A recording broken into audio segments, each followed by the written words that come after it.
예레미야 16장입니다. 자, 여러분 예레미야 선지자를 제가 중간중간 이렇게 그의 상황들, 그의 아픔, 마음의 아픔들을 말씀을 드렸습니다만, 예레미야 선지자는요, 백성들이 듣고 싶어하는 메시지를 전한 선지자가 아니에요. 물론 선지자들이 다 그렇겠지만 예레미야 선지자는 그 시대에 사실 선지자들이 많았어요. 선지자들이 우리가 생각할 때 그 시대에는 예레미야만 활동했구나. 아니에요. 선지자들이 많았어요. 그런데 다 그 선지자들이 왕의 귀에 듣기 좋게, 또 백성들에게도 듣기 좋게 메시지를 전했어요. 그런데 예레미야는 듣기 좋은 메시지를 전한 것이 아니라, 기억하세요, 들어야 할 메시지를 전했어요. 차이가 있죠. 듣기 좋은 거하고 들어야 할 메시지하고 차이가 있죠, 그죠? 예. 듣기 좋은 메시지는 사람들이 귀를 이렇게 가려운 귀를 긁어주는 거기 때문에 그거 들으려고 많은 사람들이 좋아해요. 그런데 들어야 할 메시지는 그렇지가 않습니다. 때로는 그 메시지가 거칩니다. 때로는 그 메시지가 내 마음과 잘 안 맞기 때문에 말씀을 듣고 나면 마음이 심히 무겁습니다. 당연히 그렇겠죠, 그죠? 예. 그런데 여러분, 그 시대의 선지자들은 전부 다 지금 우리가 좀 겪고 있는 어려움 곧 지나가, 걱정하지 마, 이게 메시지였었어요. 근데 예레미야는 아니, 우리 망해. 근데 바벨론에 망해. 그러니까 일찌감치 포기하고 바벨론에 항복해야 돼. 이게 예레미야의 메시지였었어요. 왕 입장에서 볼 때 우리가 망한다 그러니까 얼마나 신경질 나겠어요. 그죠? 네, 그래서 그 메시지를 미워했어요. 싫어했어요. 그런데 그 시대에 그 왕의 주변에 있는 사람들, 왕의 주변의 신하들, 특별히 이제 그 왕의 비위를 맞추기 위하여 예언 활동을 하는 그리고 예언이라고 하는 말이, 여러분, 예언 두 가지 의미가 있습니다. 하나는 미래의 일을 예측하는 거, 예언이죠, 그죠? 실제로 히브리어 원어가 그런 뜻이 있어요. 그런데 보편적으로 이 예언이라고 하는 말이 쓰여질 때는 그렇게 미래사를 예측하는 기능이 쓰여진 것이 아니에요. 주로 어떻게, 실제로 여러분 예언할 때 예자가, 여러분 오늘 집에 돌아가셔서 한번 사전 찾아보세요. 예자가 미리 예자도 있지만, 그런 의미도 있지만 맡긴다라는 의미가 있어요. 맡긴다, 맡길 예자예요. 근데 성경의 예언은 대부분이 다 미래사에 대해서 미리 말씀해 주시는 부분이 없지 않아요. 있어요. 그런데 그것은 전체 예언서의 20%? 어떤 학자들은 10% 정도밖에 안 돼요. 대부분이 다 맡겨주신 말씀을 예언이라 그래요. 그래서 예언의 은사, 그러니까 요즘 기도원 사역하거나 또 특별히 이제 여자 목사님들, 이런 분들이 예언 사역 하시는 분들 있죠. 100% 뻥입니다. 가짜입니다. 속지 마세요. 네? 아주 특별한 경우에, 특별한 일을 위해서 여러분 몇 년 후에 돈 많이 벌겠네, 부동산 투자해, 이런 일들로 하나님이 예언 주시지 않습니다. 그런 건 없습니다. 그렇게 하시지 말고 하나님께서 맡겨주신 말씀을 오늘 저와 여러분들이 받아야 될 줄로 믿습니다. 그 말씀은 언제나 그래요. 신명기에 제가 이거 예레미야 서론 할 때 여러분들에게 찾아서 보여드렸다시피, 신명기에 너희가 순종하면, 즐겨 맡겨준 말씀을 따르면 복을 받을 거다. 그러나 너희가 불순종하면, 거부하면 반드시 저주를 받을 거다. 그러니까 지금 이 예레미야의 때에도 예레미야가 예언하는 것은 그거예요.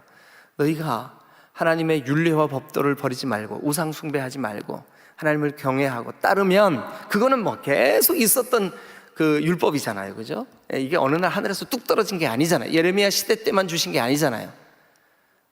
근데 순종하면 지금이라도 살아. 근데 불순종하면 저 바벨론에 망해.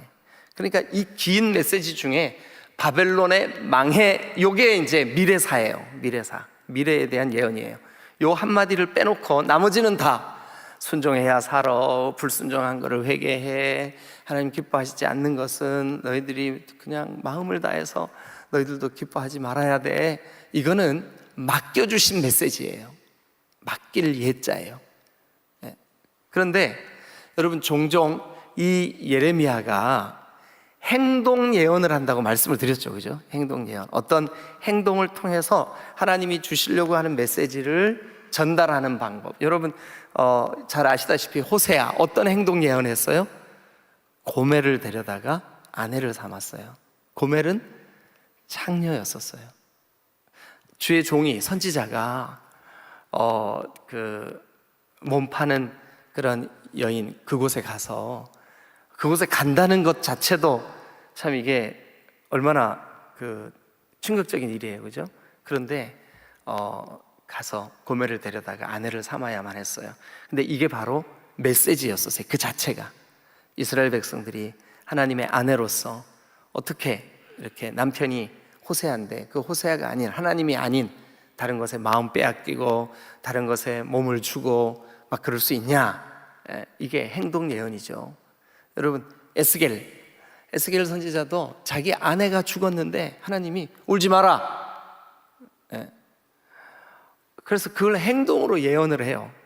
여러분, 이사야 같은 경우 얼마나 충격이겠습니까? 가뜩이나 그의 메시지를 사람들이 부담스러워하고 싫어하는데 그가 벗은 발, 벗은 몸으로 결코 짧지 않은 기간 동안 거리를 활보해요.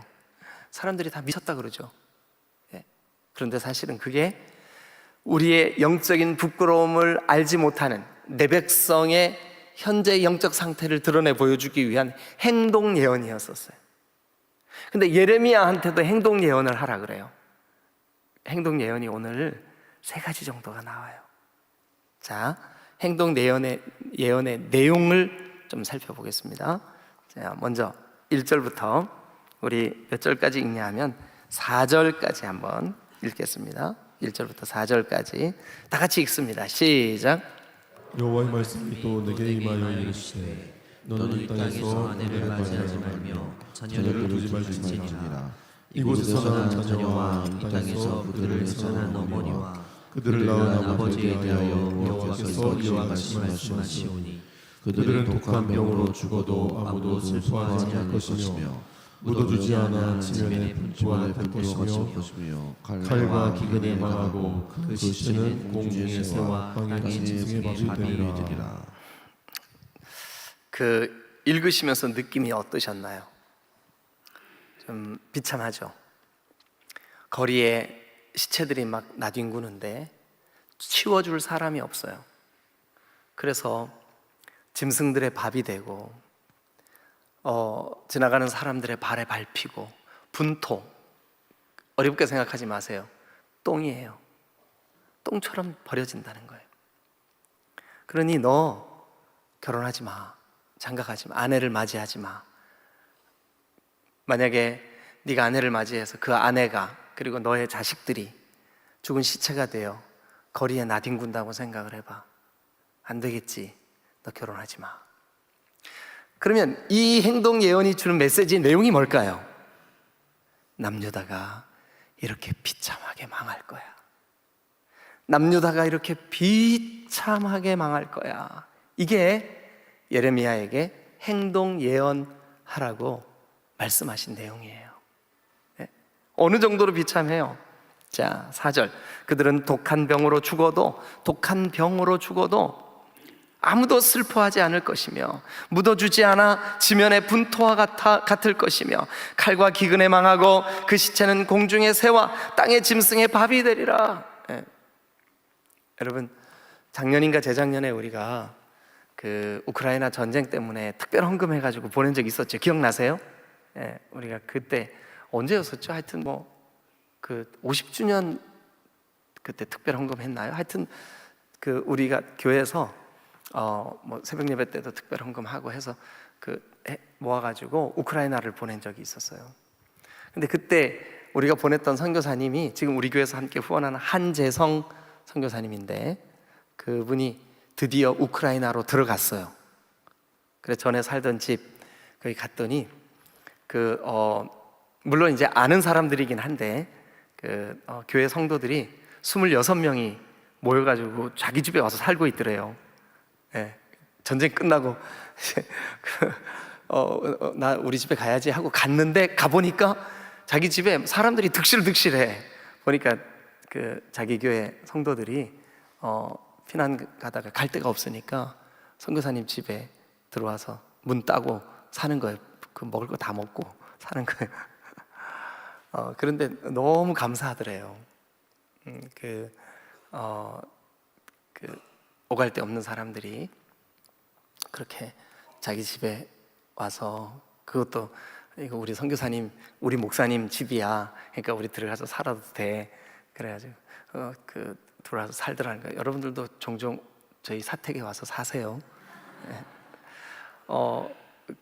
그래서 그 선교사님이 우크라이나 전쟁 뭐 이야기 이렇게 이런저런 얘기를 이렇게 들려주셨어요. 그래서 지난번에 왔을 때 왜 그 우크라이나 자매 하나 와서 간증하고 사모님이 통역했었잖아요. 근데 그 사모님이 엊그제 출산을 했는데 딸 낳았어요.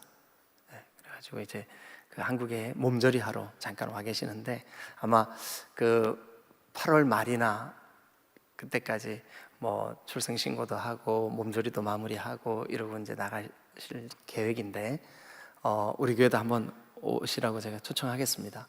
그러면 또 여러분 우리 반갑게 좀 인사하고 같이 교제하면 좋겠습니다.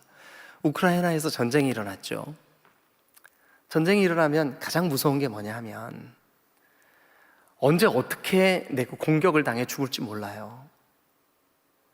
그러니까 시체가 나뒹굴어도 그거를 치우러, 당연히 치워야 되겠지만 또 치우겠지만, 때때로 그곳에서 전쟁이 계속 진행 중이면 그 시체가 썩을 때까지 그냥 땅바닥에 나뒹굴 때도 있어요. 우리 소망부 우리 어르신들 가끔 얘기하면 이분들이 얘기하는 화제거리에 아주 중요한 주제 중에 하나가 6.25예요. 6.25. 우리 백철기 목사님 사모님도 6.25 때 초등학교 몇 학년이었었다 그랬죠? 2학년인가 3학년인가 그랬었대요. 그래서 이분이 그때 기억이 생생하다는 거예요. 지금 그러니까 엊그제 있었던 일 같대요. 근데 그때 이렇게 막 무서워서 어디로 막 도망을 가다 보면 시체가 바로 옆에 누워 있대. 그렇게 막 몸이 어디가 막 다 부러지고 다 잘려나가고 상하고 피투성이가 돼 있고 그런 시체들이 거기 있다는 거예요. 근데 그런 데를 지나다녔다는 거예요. 여러분, 그런 위험이 있고 그런 충격적인 일들이 있기 때문에 너 결혼하지 마, 너 애도 낳지 마, 결혼 안 하고 가족을 갖지 않고, 이게 바로 예레미야에게 하나님이 하라고 하시는 행동 예언이에요. 근데 이 행동 예언 안에는 어떤 메시지가 흐르고 있냐면, 이 비참한 일이 곧 네 조국 유다에 다가올 거야. 여러분, 얼마나 비참합니까? 그러면서 또 그 다음 행동 예언이 뭐냐 하면 5절, 여호와께서 이와 같이 말씀하시되 초상집에 들어가지 마, 그리고 통곡하지 마, 울지 마. 너랑 아무리 가까운 사람, 아무리 가까운 친구, 아무리 가까운 일가 친척이 죽어도 너 거기 장례식에 참석하지 마. 그리고 울지 마. 내가 이 백성에게서 나의 평강을 빼앗고 인자를 빼앗고 사랑을 빼앗을 거야. 이게 여호와의 말씀이니라. 그러니까 초상집에 가지 마, 울지도 마. 그걸 행동 예언으로 뭐를 나타내는 거냐 하면, 내가 이 민족 가운데, 이 유다 족속들 가운데 있는 평강과 인자와 사랑을 빼앗아 버릴 거야. 이게 하나님의 메시지예요. 행동 예언을 그렇게 하라는 거예요. 아니, 제가 어릴 적부터 그렇게 가까이 지내던 친구가 죽었는데 초상집에 가지 마라고요? 가지 마! 울지도 마! 왜 그렇게 해야 됩니까? 내가 네 백성 유다에, 남쪽 유다에 있는 네 나라에 평강과 인자와 사랑을 뺏어버릴 거야. 더 이상 그게 없을 거야. 여러분, 이거 충격적인 행동 예언입니다. 남유다가 멸망할 거라는 겁니다. 남유다가 더 이상 평강이 없을 거라는 겁니다. 사랑, 그런 말이 어울리지 않는 나라가 될 거라는 거예요. 자, 그 다음에 또 계속해서 우리 조금만 더 읽어보죠. 6절부터 7절까지 한번 계속 읽어보시죠. 시작. 큰 자든지 작은 자든지 이 땅에서 죽으리니 그들이 매장되지 못할 것이며 그들을 위하여 애곡하는 자도 없겠고 자기 몸을 베거나 머리털을 베는 자도 없을 것이며 그 죽은 자로 말미암아 슬퍼하는 자와 떡을 떼며 위로하는 자가 없을 것이며 그들의 아버지나 어머니의 생사를 위하여 위로의 잔을 그들에게 마시게 할 자가 없으리라. 거기 16절 17절에 있는 상갓집에 네 부모, 너의 형제, 네 친구, 너의 가까운 일가가 죽으면 이 당시 예레미야 선지자가 선지 활동을 할 당시에 유다 사람들은 자기 머리털을 한 부분을 이렇게 밀어버리거나 아니면 몸에 상처를 냈어요. 이렇게 팔뚝 같은 데를 면도칼 같은 걸로, 날카로운 걸로. 상상하지 말고 그냥 듣기만 하세요. 근데 피를 막 내고, 근데 그게 죽은 자에 대한 슬픔의 표현이라고 생각했어요. 근데 이게 하나님 보실 때에는 가증한 일이었어요. 왜냐하면 우상 숭배자들의 습관을 따라하는 일이었었어요.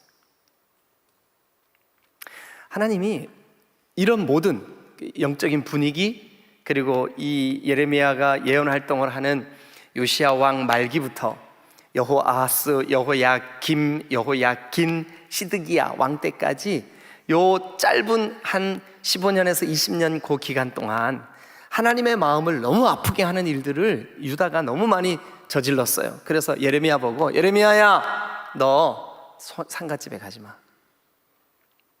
그 상갓집에서 슬피 곡하는 사람들처럼 너 머리털 밀지 마, 너 몸에 상처 내지 마. 이 행동 예언은 무엇을 말하느냐 하면 비참하게 멸망할 유다 백성들에게 이런 죽은 사람의 일, 이런 것들이 아주 흔하게 있을 일이 될 거다는 거예요. 모든 사람들이 가까운 곳에 죽게 될 거고, 그리고 슬픔을 표현할 기운조차, 그리고 그런 마음의 여유조차 없게 될 거다라고 하는 것에 대한 행동 예언이에요. 자, 세 번째 행동 예언이 뭘까요? 그러니까 행동 예언 지금 하고 있어요. 첫 번째 행동 예언이 뭐예요? 너 장가가지 마. 두 번째 행동 예언이 뭐예요? 너 초상집 가지 마. 세 번째 행동 예언이 뭘까요? 자, 8절입니다. 시작. 너는 자취집에 들어가서 그들과 함께 앉아 먹거나 마시지 말라. 9절도 읽으세요. 시작. 만군의 여호와 이스라엘의 하나님께서 이와 같이 말씀하시나 보라, 기뻐하는 소리와 즐거워하는 소리와 신랑의 소리와 신부의 소리를 내가 네 목전, 네 시대에 이곳에서 끊어지게 하리라. 너의 목전, 그러니까 네 앞에서, 그리고 네가 사는 이 시대에는 신랑의 소리와 신부의 소리와 결혼하는 소리와 즐거워하는 소리와 잔치하는 소리와 기뻐하는 소리가 유다 땅 예루살렘, 그리고 네 족속이 사는 이 땅에서 끊어지게 할 거야. 끊어지게 할 거야. 당연히 예레미야는 이 세 가지 행동 예언에 순종했을 뿐만 아니라 왕에게나 자기 주변의 사람들에게, 여러분, 하나님께서 말씀하셨습니다. 나보고 장가가지 말합니다. 상가에 가서 슬피 울지 말합니다. 그리고 잔치집에 가지 말합니다. 잔치할 일이 이 땅에서 없어지겠다고 하십니다. 그렇게 선포했어요. 이 메시지를 전했어요. 그랬더니 10절. 자, 시작. 내가 이 모든 말로 백성에게 말할 때 그들이 내게 묻기를 여호와께서 우리에게 이 모든 큰 재앙을 선포하심은 어찌 되며 우리의 죄악은 무엇이며 우리가 우리 하나님 여호와께 범한 죄는 무엇이냐 하거든. 예, 예레미야야, 네가 그런 행동 예언, 그리고 그렇게 행동 예언을 하라고 하나님이 말씀하셨다고 네가 가서 설교하면, 메시지를 전하면 사람들이 너한테 물을 거야. 네가 이 모든 말로 백성에게 말할 때에 그들이 너에게 묻기를 여호와께서 우리에게 이 모든 큰 재앙을 왜 선포하셨고 우리 죄가 뭐고 또 우리가 범한 죄는 도대체 뭐길래 하나님이 이렇게까지 진노하시냐라고 물을 거야. 그러면 너 이렇게 대답해. 자, 그러면 이제 지금부터 나오는 말은, 지금까지는 제가 행동 예언 3가지 말씀드렸죠, 그죠? 그러면 하나님이 이 메시지를 전하라고 하신 이유가 이제 거기서부터 나와요. 예. 자, 왜 그렇게 하라고 하셨나 한번 보시자고요. 11절. 여러분들도 찾아보세요. 예. 성경 이렇게 읽으면 어렵지 않습니다. 자, 11절 다 같이 시작. 너는 그들에게 대답하여 여호와께서 말씀하시되 너희 조상들이 나를 버리고. 자, 그러면 이제 우리가 무슨 죄 졌습니까? 왜 이렇게 심판하십니까? 하나님 왜 이렇게 진노하시는 겁니까? 그랬더니 11절 너희 조상들이 나를 버리고. 거기서부터 밑줄 그어야 되겠죠, 그죠? 예, 혹시 색깔 있는 펜 가지신 분들은 빨간색으로 밑줄 그으면 더 좋겠죠. 너희 조상들이 나를 버리고. 또요, 뭐 했어요? 다른 신들을 따라서 그들을 섬기며 그들에게 절하고. 계속해서 읽으세요. 시작. 나를 버려 내 율법을 지키지 아니하였음이라. 그죠? 예, 이게 그들에게 평강과 인자와 사랑을 그들에게서 더 이상 없게 만들 거야 하시는 하나님의 진노의 이유예요. 그 다음에 12절 다 같이 읽어보겠습니다. 시작. 너희가 너희 조상들보다 더욱 악을 행하였도다. 보라, 너희가 각기 악한 마음의 완악함을 따라 행하고 나에게 순종하지 아니함. 그러니까 마음의 완악함과 하나님께 순종하지 않음. 그럼 거기까지 한번, 우리의 죄가 뭡니까? 라고 물으면 너 이렇게 대답해. 하나님을 버리고 다른 신을 따르고 그 다른 신에게 절하고 다른 신을 섬기고 나를 버려 내 율법을 지키지 않았기 때문이야. 그리고 너희의 마음의 완악함 때문이야. 여러분, 마음을 완고하게 하지 마시기를 주님의 이름으로 축원합니다. 우리 마음을 부드럽게 하고 하나님을 더 사랑하고 하나님으로부터 멀어져 있는 것들이 있다면 돌이켜 하나님께 순종하시는 여러분 되시기를 주님의 이름으로 축원합니다. 그래서 13절, 그러니까 그들에게 너희들 마음이 완악하고 나에게 순종하지 아니하였으므로. 그래서 13절 시작. 내가 너희를 이 땅에서 쫓아내고 너희와 너희 조상들이 알지 못하던 땅에 이르게 할 것이다. 그게 알지 못하던 땅, 거기 밑줄 그으시고 바벨론 이렇게 쓰세요. 바벨론으로 끌고 갈 거야. 계속해서 읽겠습니다. 시작. 너희가 거기서 주야로 다른 신들을 섬기리니 이는 내가 너희에게 은혜를 베풀지 아니. 여러분, 네, 여기까지 정리가 되시죠? 3가지 행동 예언을 하라고 하셨구나. 근데 그 행동 예언을 하라고 하신 이유가 뭘까요? 무슨 죄 때문에요? 너희가 나를 버리고 다른 우상을 숭배하고 우상을 따르고 내 율례를, 법도를 순종하지 않았기 때문이야. 그래서 너희는 지금 너희가 알지 못하는 그런 이방 사람들, 저 바벨론의 포로가 되어 너희들 고통받게 될 거야. 여기서 끝난다면 얼마나 비참합니까? 그죠? 근데 마지막 소망의 메시지가 하나 있어요. 그리고 오늘 말씀을 마무리하겠습니다. 그 진노 중에 하나님이 예레미야에게 이 말씀을 남기십니다. 저와 여러분들도 마찬가지입니다. 우리가 하나님으로부터 마음이 멀어지고 우리가 혹 하나님께 불순종함으로 우리에게 어떤 재앙이나 아픔이 임했다 할지라도 여러분, 하나님의 마음은, 본심은 그게 아니에요. 13절, 14절. 자, 다 같이 읽겠습니다. 14절, 15절, 14, 15 다 같이 읽겠습니다. 시작.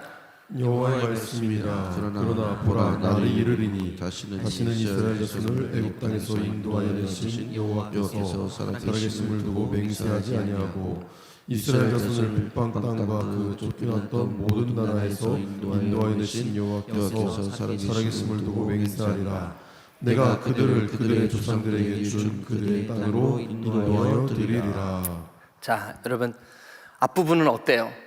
이런 행동 예언해라. 참 우리 마음도 이게 성경을 읽으면서 야, 하나님이 얼마나 속상하셨으면 이렇게까지 하셨을까? 그리고 그 죄의 내용이 뭘까?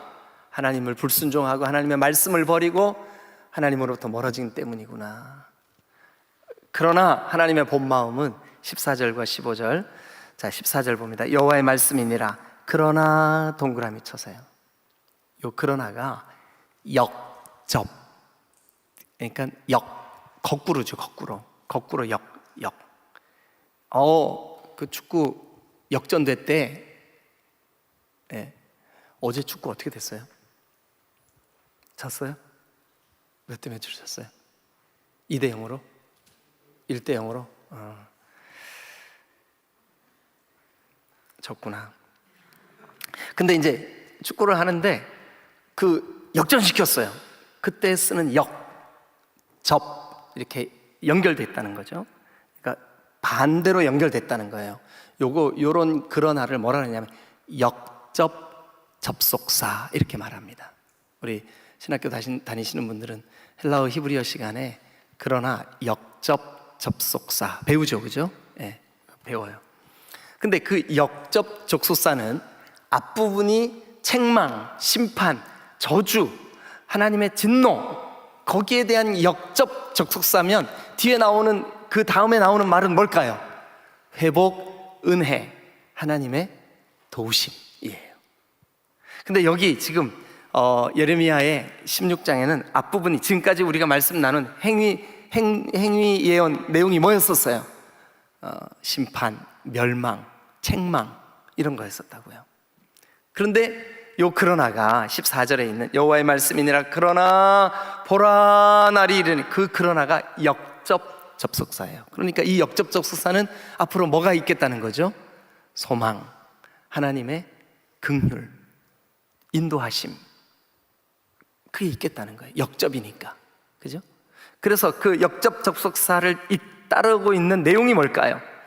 다시는 하나님이 너희들을 이 앞에 있는 그 힘든 슬픔 그런 일들을 주지 않을 거야. 그러면서 하시는 말씀이 15절 이스라엘 자손을 북방 땅 그게 바로 바벨론이에요. 저 포로된 곳 거기로부터 그 쫓겨났던 모든 나라에서 인도하여 동그라미 치세요. 인도하여 내사, 인도하여 내사 동그라미 치세요. 여호와께서 살아계심을 두고 맹세하리라. 내가 그들을 그들의 조상에게 준 그들의 땅으로 인도하여 드리리라. 자, 여러분 다시 그들의 죄가 씻겨지면, 그들을 향한 하나님의 진노가 사라지면, 그들이 회개하고 돌이켜서 다니엘처럼 에스겔처럼 하나님 그 끌려간 포로의 장소에서 하나님 우리 민족에게 다시 긍휼을 베풀어 주세요. 그래서 여러분 회복의 때에 준비하는 기도가 필요한 거예요. 다시 우리의 심령의 부흥을 위하여 기도해야 될 필요가 있는 거예요. 다시 이 민족에 하나님의 교회들이 불일 듯 일어나기 위한 누군가의 기도가 필요한 거예요. 그 하나님의 심판 메시지 거기에 대한 역접 접속사라고 그랬죠. 역접을 위한 누군가의 준비가 필요한 거죠. 그래야 하나님이 그들을 그 포로된 곳에서 인도하여 내서 다시 너희에게 그 약속의 땅으로 주셨던 그 땅을 회복시키고 그곳으로 이끌어낼 그런 은혜가 너희에게 있을 거야. 그게 바로 오늘 이 16장의 14절 15절에 하나님께서 약속하신 말씀입니다. 저와 여러분들의 삶에 하나님 은혜와 평강을 주세요. 우리의 마음이 완고하고 우리가 하나님의 말씀으로부터 멀어져서 하나님께 불순종하는 일이 없게 해주세요. 그리고 하나님의 인도하심이 다시금 우리와 우리 자녀들에게 풍성하게 되게 하여 주옵소서. 우리 수련회를 준비 중에 있는 청년부는 하나님 다시 한번 우리 청년들에게 성령으로 충만한 회복과 은혜를 주세요 하고 기도하시고 준비하시기를 바랍니다. 기도하시겠습니다.